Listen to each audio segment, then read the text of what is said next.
नमस्कार, मैं राकेश कुमार सिंह। आज लाइव, मेरे दोस्तों साथियों, लाइव होने का मतलब ही आप समझ सकते हैं कि हम अक्सर लाइव या तो पूजा पाठ नहीं तो अत्याचार के खिलाफ लाइव होता हूं। आज अचानक फिर कलकत्ता पुलिस का अत्याचार के खिलाफ में लाइव आया हूं। वो भी अत्याचार मेरे ऊपर, खास करके मेरे ऊपर। अचानक सुबह उठा तो देखा कि 41A सीआरपीसी पे मेरे घर नोटिस आया है और इस नोटिस को आप देख सकते हैं। खास करके इस नोटिस में लिखा गया है वाटगंज, केस नंबर 116, तारीख है 25/9/2020, मतलब 25/9/2020, मतलब 2 साल पहले। अंडर सेक्शन 365, मतलब कि हम किसी का किडनैप किए, हम किसी को डराएं धमकाएं। 347 आईपीसी, 506 और 34 आईपीसी कॉन्स्पिरेसी करके हम किसी दीपक साव नाम का आदमी को हम किडनैप किए थे 2 साल पहले। आज उसका इंक्वायरी, पूछताछ के लिए हमको नोटिस सर्व किया गया है कि 12 से लेके 3 तक आपको पहुंचना है। तो आप समझ ही सकते हैं कि जाना पड़ेगा। तो इस नोटिस को लेके थाना में जा रहे, और आने के बाद क्या होता है आपको विस्तृत तरीके से मैं बताऊंगा। राकेश सिंह जी, अभी अभी आप थाना, वाटगंज थाना क्यों जा रहे हैं? आज 18 अप्रैल 2022 को एक हमको 41 का नोटिस आया है मेरे पास। वाटगंज थाना में अमित ठाकुर बोल के एक सब इंस्पेक्टर है, एडिशनल ओसी है, उनसे मिलना है। मेरे ऊपर में 2020 में कोई एक फॉल्स केस ये लोग केस करके रखे थे किडनैपिंग का। वो केस अंडर सेक्शन 365, 347, 506, 34 उसका इन्वेस्टिगेशन करेंगे। ये सिर्फ परेशान करना हुआ है। आज तक हमको पता ही नहीं है कि किडनैप किसका किए हैं, कौन है ये दीपक साव नाम का आदमी को हम शायद कोई किडनैप किए थे 2020 में। तो 2 साल तक वाटगंज थाना सोया हुआ था। 2 साल तक कोई भी तरीका का पूछताछ या कभी भी सोचा नहीं। आज अचानक से उनका सपना में देखे हैं कि राकेश सिंह को बुलाना है, थोड़ा बेइज्जती करना है, 2-4 घंटा थाने में बैठाना है। इस प्रक्रिया में मेरा मोरल डाउन होगा, हम हताश होंगे, हमको डर लगेगा, हमको वुडबर्न हॉस्पिटल में अनुब्रोतो ऐसा कहीं सोने को नहीं मिलेगा।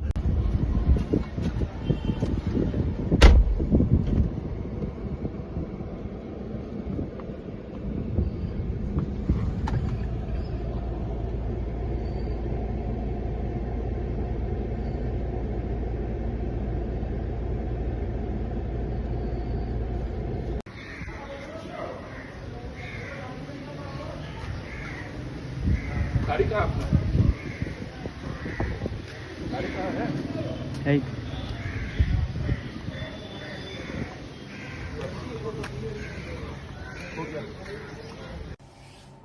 सभी हमारे फेसबुक के दोस्त साथी और विशेष करके जो विरोधी के नजर में हम जो भी आप समझते हैं, सभी लोग आशा करते हैं कि मेरे फेसबुक को आप फॉलो करते हैं, देखते हैं और विचार करते हैं। खास करके वो लोग और भी ज्यादा विचार करते हैं जो हमारे विरोधी हैं। तो अभी 2 घंटा बैठने के बाद मैं जस्ट अभी अपने ऑफिस में आया हूं और पूरा विवरण सोशल मीडिया में मेरा फर्ज है देने का कि जो मेरे साथ हो रहा है, सिर्फ और सिर्फ मैं भारतीय जनता पार्टी का एक कार्यकर्ता हूं, एक सामान्य छोटा सा कार्यकर्ता। तो 2 घंटा बैठाने के बाद थाने में मेरे साथ में कोई बुरा व्यवहार नहीं हुआ। मैं झूठ नहीं बोलूंगा। चाय पूछा गया, पानी पूछा गया, बहुत अच्छे से व्यवहार किया गया और उस व्यवहार में सिर्फ टाइम पास करना था और ये दिखाना था कि राकेश सिंह को 2 घंटा वाटगंज थाने में हमने बैठा के रखा है। हम तो सोचे थे कि जब मेरे ऊपर में किडनैपिंग केस होगा, किसी को किडनैप करना, आप समझ सकते हैं कितना बड़ा अपराध है, उसको इस तरीके से छोड़ना नहीं चाहिए था कानून के नजर में। लेकिन सारा कहानी को बना के इसी तरीके से 56 केस, और ये केस 57 हो गया मेरे माथे के ऊपर में, 57 केस हो गया। होने के बाद ये पूछा जा रहा है दीपक साव, मुझे याद दिलाया गया कौन सा दीपक साव, तो मुझे याद आया 2 साल पहले एक लड़का दीपक साव नाम का मेरे घर आया था और बोला था कि सुजीत चक्रवर्ती जो एक ARS में एडिशनल कमिश्नर है, वो हमको अचानक बुला के आपके नाम पर ऐसा ऐसा केस कराए। तो हमने उसको बोला कि जब तुम केस करके मेरे पास आए हो तो तुम फिर केस उठा लो, यदि फॉल्स किए हो तो वो लड़का ने केस उठाया और क्या किया हमको नहीं पता। उसके 3 दिन के बाद ये बात जब सुजीत चक्रवर्ती को पता चला है तो वो मेरे ऊपर में उस लड़के से किडनैपिंग केस करा के रखा था। ये नया बात पता चला कि बेहला से मेरे कुछ लड़के उसको उठा के लाए थे और ये केस को हम जबरदस्ती उठाए थे।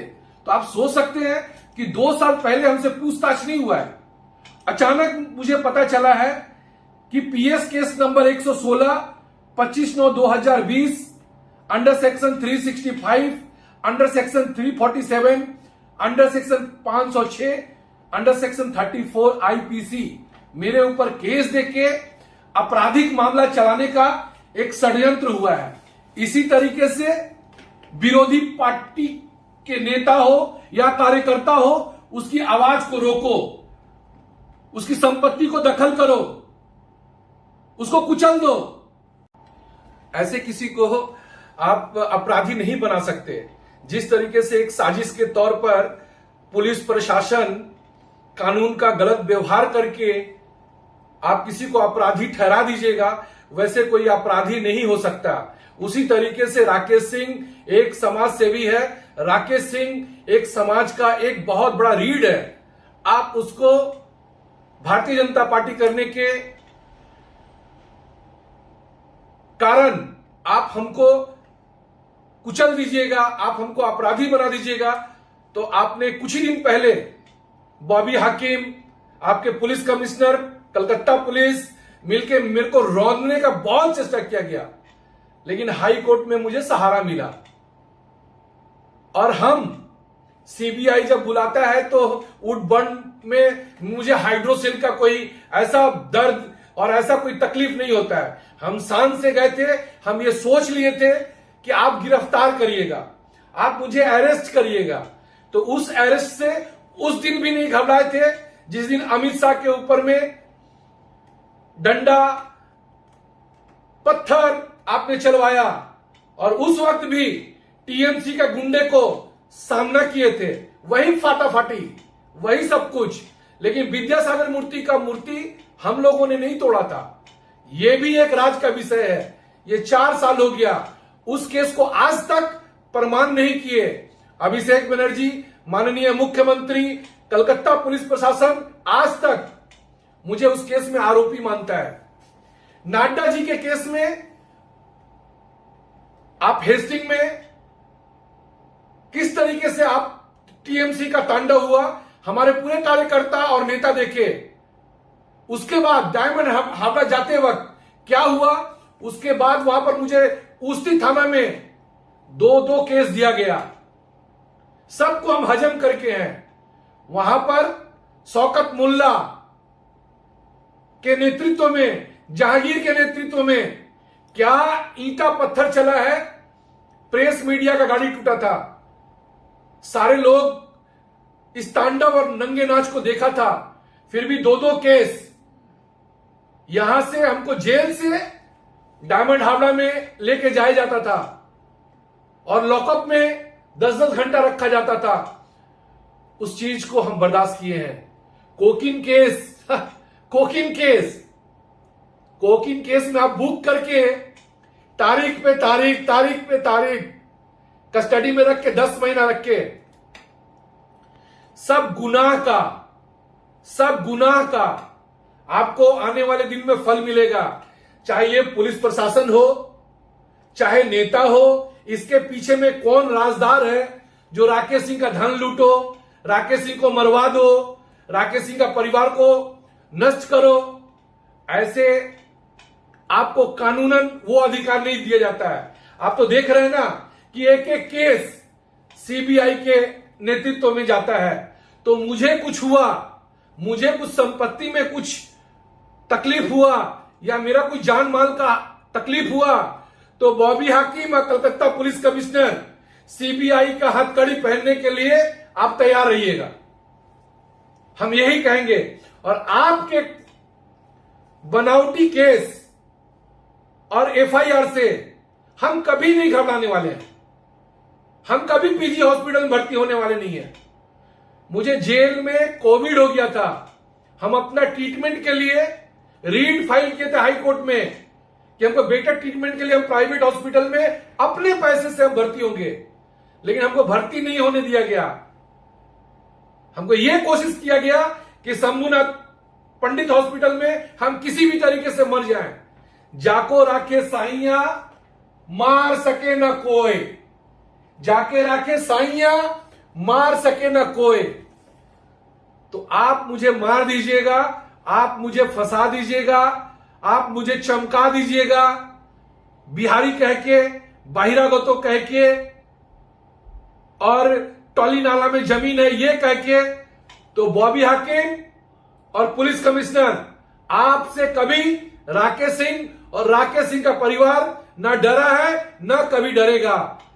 जनता की अदालत में हम फैसला छोड़े हैं कि आज जो कुछ हुआ 2 साल के बाद, एक संगीन अपराध, अपहरण, किडनैपिंग कलकत्ता शहर में, उसका पूछताछ आज क्यों भाई? 2 साल तक आपकी कलकत्ता पुलिस कहां थी?